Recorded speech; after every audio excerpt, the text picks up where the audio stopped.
As questões da vida estão na consciência. A consciência espiritual é o oposto de tudo o que aprendemos desde a infância. Por um lado, é uma reversão da ideia de substância comumente aceita como aquela que podemos ver, sentir, tocar ou manipular. Tanto esforço é investido na aquisição de dinheiro, propriedade ou propaganda pela qual o mundo valoriza essas coisas. Por que as guerras são travadas? Por que são realizadas eleições políticas? Por que a eterna luta para tentar possuir um negócio ou criar um monopólio? Não é principalmente com o objetivo de adquirir dinheiro ou propriedade? Durante todos os milhares de anos em que isso aconteceu, as pessoas não aprenderam que, mesmo depois que essas coisas são adquiridas, não há garantia de que elas possam se apegar a elas ou que elas comprarão as coisas que esperavam obter. Um materialista grosseiro não trabalha em troca de dinheiro apenas pelo dinheiro. Ele acredita que o dinheiro comprará algo chamado satisfação, prazer, segurança, paz de espírito ou poder. Poucas pessoas pensam que o dinheiro em si é valioso. Mesmo o homem que possui uma mina de ouro não está satisfeito em ficar com o ouro. Ele tem que traduzi-lo em alguma outra substância.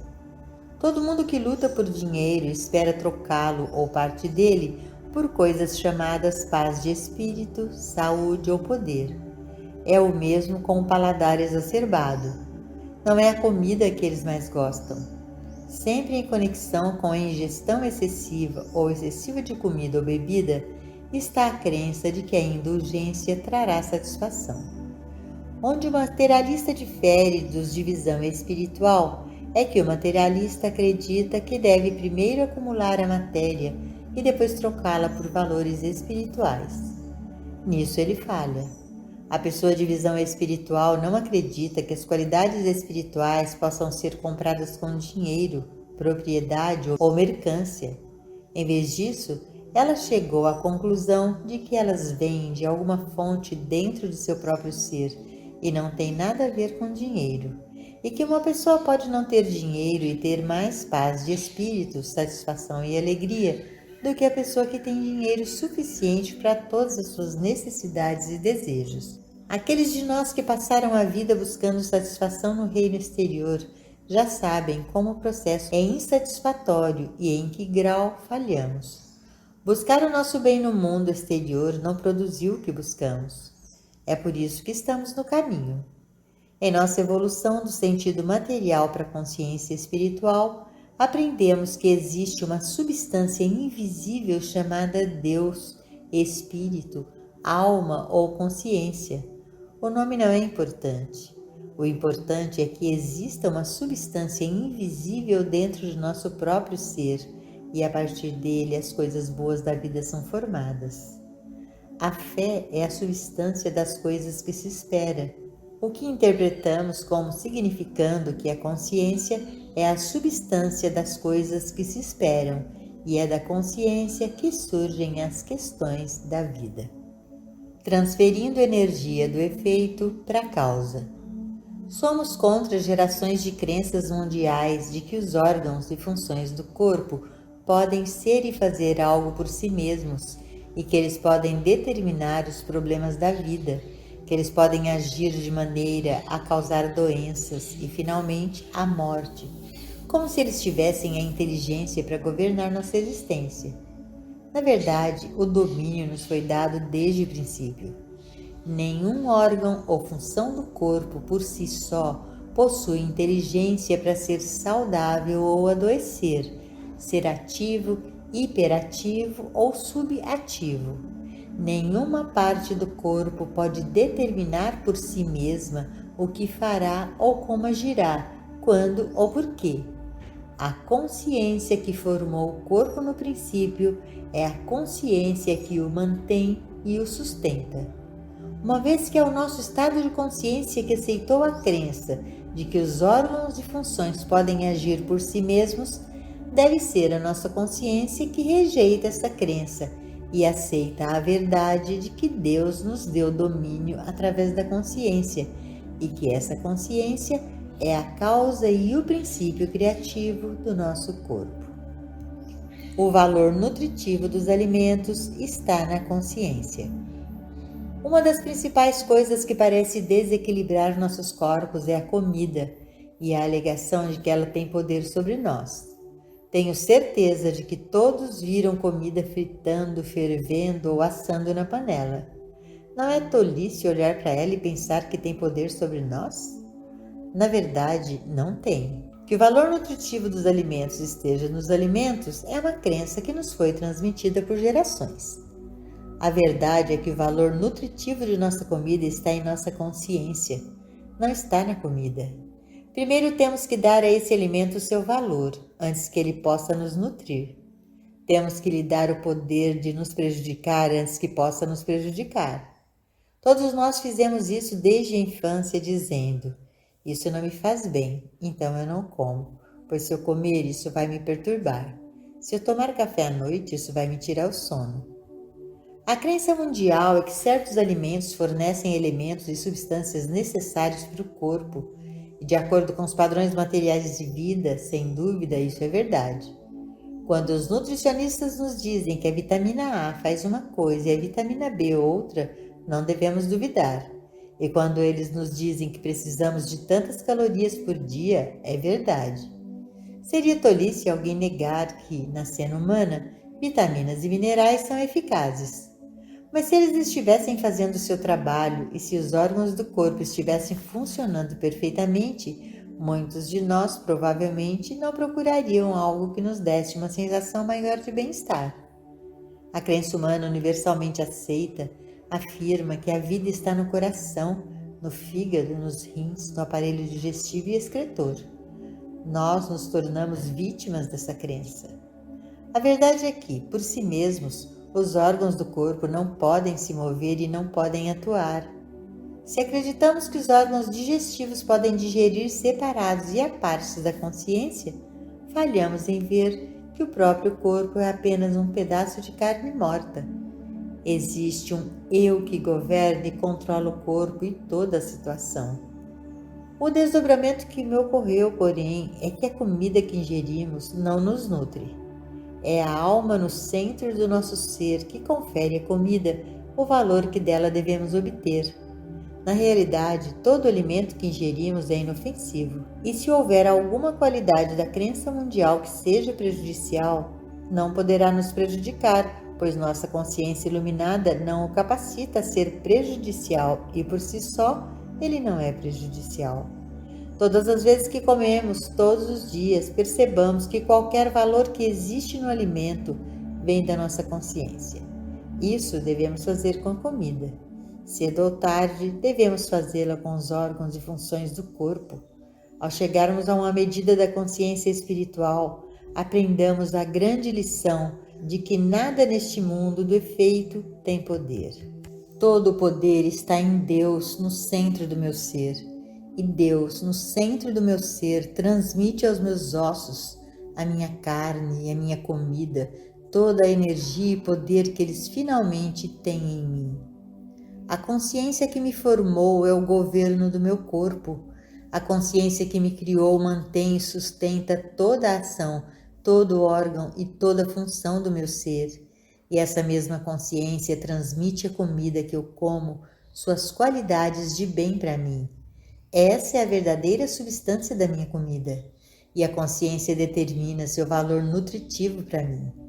A comida em si não determina suas qualidades nutricionais, nem os órgãos e funções do corpo. A consciência que formou a comida e que formou os órgãos determina a harmonia e atividade do meu corpo e o valor da comida que como. Eu, conscientemente, retiro o poder do reino externo e o coloco onde ele pertence, na consciência. Aqui e agora, concordo que a consciência governa todas as funções, órgãos e atividades do meu corpo e não aceito mais a crença de que clima, intempéries, comida ou qualquer outra coisa seja um fator determinante na minha experiência. Se aceitarmos e acreditarmos nessa verdade, a comida como tal não poderá ser o fator determinante em nossa experiência. O alimento em si não tem poder. O alimento em si não pode possuir qualidades de manutenção, sustento ou nutrição, uma vez que a mesma consciência que governa e controla os órgãos e funções do corpo deve governar a qualidade dos alimentos que ingerimos. Percebemos conscientemente o governo divino do corpo, não apenas para ter um sistema digestivo ou excretor melhor, não apenas para nos dar uma figura melhor se formos magros demais, ou para reduzir nosso peso se formos muito pesados, mas quando captamos este princípio aplicado aos alimentos, órgãos e funções, chegamos a todo o princípio espiritual da vida. Toda a questão da vida é determinada não por condições e coisas externas, mas pela consciência. As questões da vida estão dentro de nós, não em alguém ou em alguma coisa. Se pudermos provar esse princípio em um exemplo, nunca mais teremos um desejo falso ou um desejo insatisfatório. Todo desejo será normal, natural, correto, harmonioso, alegre e abundante e se realizará. Provar em uma área da experiência que o invisível e infinito é a substância, a lei e atividade real de nossa existência é nos encontrarmos rapidamente independentes de qualquer pessoa, lugar ou coisa. Teremos feito contato com Deus e a partir de então, Deus suprirá tudo o que for necessário para o nosso desenvolvimento e bem-estar espiritual. Pelo menos 2 ou 3 vezes por dia devemos perceber que a alma, a inteligência e a vida em nós, no centro do nosso ser, estão governando e controlando nosso corpo. O corpo não está nos controlando, nós controlamos o corpo. Existe uma alma no centro do nosso ser e deve ser uma constatação diária que sua função é governar e animar nosso corpo de maneira inteligente e harmoniosa, não apenas hoje, mas eternamente. Não apenas em 70 anos, mas em 120, 130 ou 140 aqui neste plano, se escolhermos assim. Não há limite para o período de tempo em que o corpo funcionará, exceto o limite da crença universal que aceitamos. É preciso disciplina para se acostumar à ideia de que nem o corpo, nem as ações e funções do corpo determinam nossa saúde, mas que a saúde é determinada pela consciência e que a consciência anima, governa e controla os órgãos e funções do corpo. Seletividade espiritual. Devemos comer de maneira inteligente, comer o que sabemos que é bom para nós em nosso estágio de consciência. Isso não significa fazer disso um fetiche. A pessoa que é sensata sobre seus hábitos alimentares percebe que não é o que entra pela boca, mas o que sai da boca que é importante. É o que sai da consciência de alguém que alimenta, mantém e sustenta o corpo. Devemos agir de maneira inteligente em nossos hábitos alimentares, comendo as coisas de que gostamos, evitando os tipos mais destrutivos de comida de acordo com a crença universal, e em seguida, deixar de nos preocuparmos. Se vivermos todos os dias em meditação e contemplação da Palavra de Deus, seremos alimentados por dentro. Tenho carne para comer, a qual não conheceis. Essa carne é a carne interior, o pão interior. Muitas pessoas acreditam que o pão é o sustento da vida, apenas por causa do que as Escrituras dizem, mas isso nunca foi feito em sentido literal. Significa que a Palavra de Deus é o pão da vida, e permanecendo nela, a comida nunca vai nos incomodar muito. Não haverá excesso de indulgência, nem falta dela. Nosso elevado estado de consciência provará ser seletivo, de modo que gradualmente descartamos alimentos que para nós não são particularmente aceitáveis para o nosso sistema. Isso não significa que a comida seja boa ou ruim, mas significa que existem estados de consciência em que não tomamos alguns alimentos muito rapidamente e tomamos a outros. Sem saber disso, criamos o hábito de comer quase tudo o que gostamos. Mas a seletividade espiritual às vezes nos diz para não comer carne por 1 semana, 2 ou 3 semanas, ou beber 1 litro de água diariamente. Isso não é confiar na matéria, é uma seletividade espiritual, trazendo-nos nossa necessidade em uma linguagem inteligível para nós, em um dado momento, em um determinado estado de consciência. Em nossa maneira atual de viver, tudo o que é colocado à nossa frente não é realmente comida, mesmo que esteja fantasiada como comida na mesa. Quando vamos a restaurantes, comemos o que está definido diante de nós. Não pode nos prejudicar porque não é um poder, mas também não queremos passar a vida inteira comendo o que é comida do ponto de vista humano. Portanto, em nossas casas, devemos ter inteligência para usar pão, tortas ou bolos cozidos com farinha e outras substâncias que tenham valor para alimentos. Se nesse nível de consciência descobrirmos que não estamos recebendo o suficiente de certas vitaminas em nossos alimentos, que diferença faria se as tomássemos na forma de uma cápsula ou pílula? É o mesmo que comida. Enquanto nos mantemos no sentido carnal do corpo, temos que comer, e os alimentos que comemos levarão a alguma medida da crença mundial, e a medida dessa crença determinará nosso conforto. Ao trabalharmos com o princípio de uma substância e um poder, a crença mundial terá cada vez menos poder em nossa experiência e viveremos no nosso domínio dado por Deus.